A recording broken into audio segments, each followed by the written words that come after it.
अस्सलामुअलैकुम। उम्मीद करता हूँ तमाम दोस्त खैरियत से होंगे। तो आप तमाम दोस्तों का तहे दिल की गहराइयों से शुक्रिया अदा करते हैं। आप लोग मिस्टर जॉर्ज फूड तेज पर एक बार फिर से आए हैं। तो अल्हम्दुलिल्लाह आज बहुत ही मज़ेदार यूनिक रेसिपी बनाने जा रहे हैं। शिमला मिर्च चॉप की हुई और उसके साथ साथ ब्रिक ब्रिक आलू, दही और प्याज और बहुत ही मज़ेदार पटाटो। इंशाल्लाह इसकी रेसिपी आप लोगों को बनाकर दिखाएंगे, यादगार शिमला मिर्च, वो भी दही के साथ। और जिन दोस्तों ने अभी तक हमारे चैनल मिस्टर डॉट फूड को सब्सक्राइब नहीं किया वो जल्दी से सब्सक्राइब कर दे, ताकि इस तरह के लेटेस्ट वीडियो आप लोगों तक पहुंचती रहे। ये देहाती तरीके से आप लोगों को यहाँ पर कुकिंग मिलती रहेंगी, अच्छी अच्छी वीडियोस रेसिपी मिलती रहेंगी।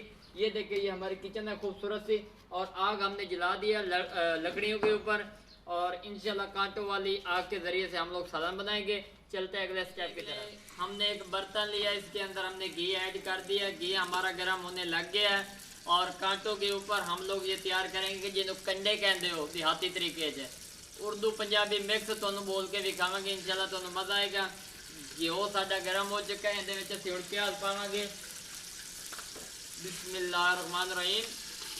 ਇਹ 3 अदद ਅਸੀਂ ਇਹਦੇ ਵਿੱਚ प्याज पा ਦਿੱਤੇ ਨੇ, ਸਾਬਿਤ प्याज ਅਸੀਂ ਇਹਦੇ ਵਿੱਚ ਕੱਟੇ ਨੇ। ਇਹ ਚੈੱਕ ਕਰ ਲਓ, ਸਟੈਪ ਬਾय ਸਟੈਪ ਤੁਹਾਨੂੰ ਵਿਖਾਈ ਜਾਸੂ, इंशाल्लाह ਤੁਹਾਨੂੰ मज़ा आएगा।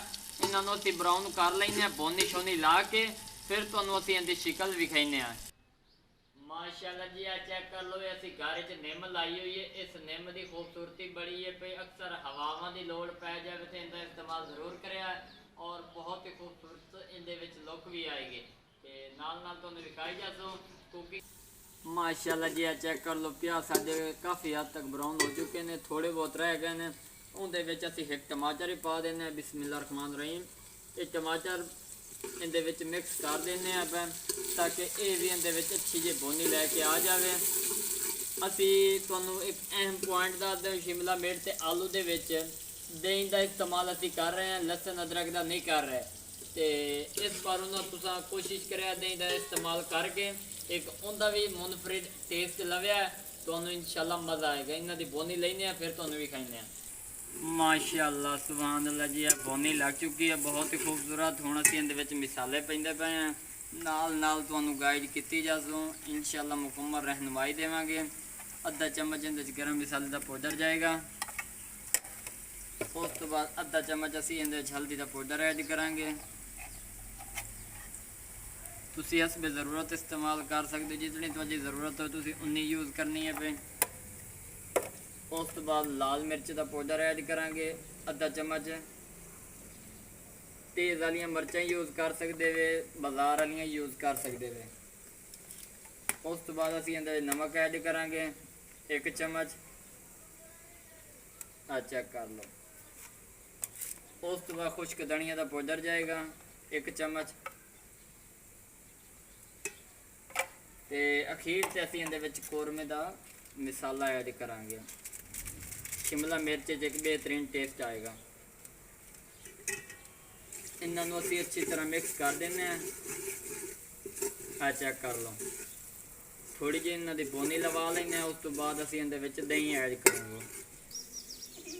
माशाअल्लाह जी, आ चेक कर लो, दही असी इहदे विच पा दिता 1 कप के बराबर। आ चेक कर लो, इन्हें असी इहदे विच मिक्स कर दिता।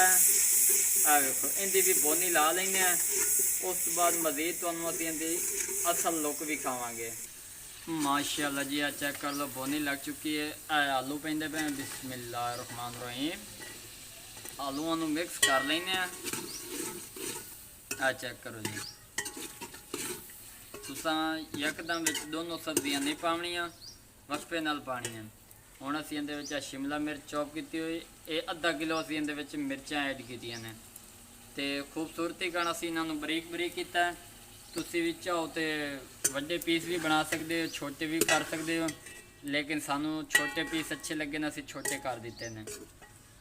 चेक कर लो जी, इनू मजीद असीं भुन लैने। उस तो बाद तुहानू असीं इहदी लुक विखाइने।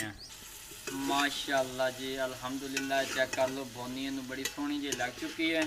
हुण असीं इहदे विच हसबे ज़रूरत पानी ऐड करांगे, तकरीबन 1 गिलास के बराबर। बिस्मिल्लाहिर्रहमानिर्रहीम। पानी असीं इहदे विच पा दिता।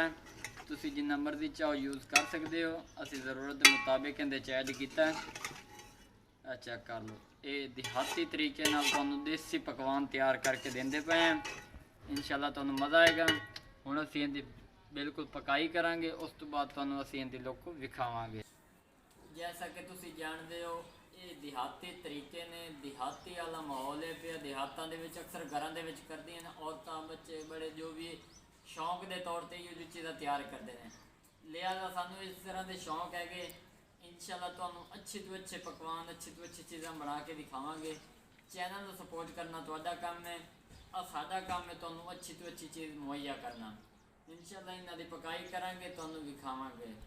माशाअल्लाह सुभान अल्लाह जी, चेक कर लो, बहुत ही खूबसूरत इनकी लुक नज़र आती पई है। शिकल जिन्हों कहते हो, शिमला मिर्च और आलू वो भी दही वाले, तो पानी काफ़ी हद तक खुश्क हो चुका सी। इन्हूं मज़ीद खुश करांगे, सुक्का भुना तैयार करांगे। माशाअल्लाह सुभान अल्लाह अल्हम्दुलिल्लाह, मेरे अल्लाह की बरकतां नेमतां। शिमला मिर्च आलू तैयार हो चुके हैं, बहुत ही खस्ता और मज़ेदार तैयार किए गए हैं। चेक कर लो जी, बिल्कुल सिंपल और आसान तरीका है। अगर वीडियो पसंद आ जाए तो चैनल को सब्सक्राइब, लाइक, शेयर ज़रूर कर दिया। दुआ में याद रखें। तब तक के लिए इजाज़त चाहते हैं। अल्लाह हाफिज़।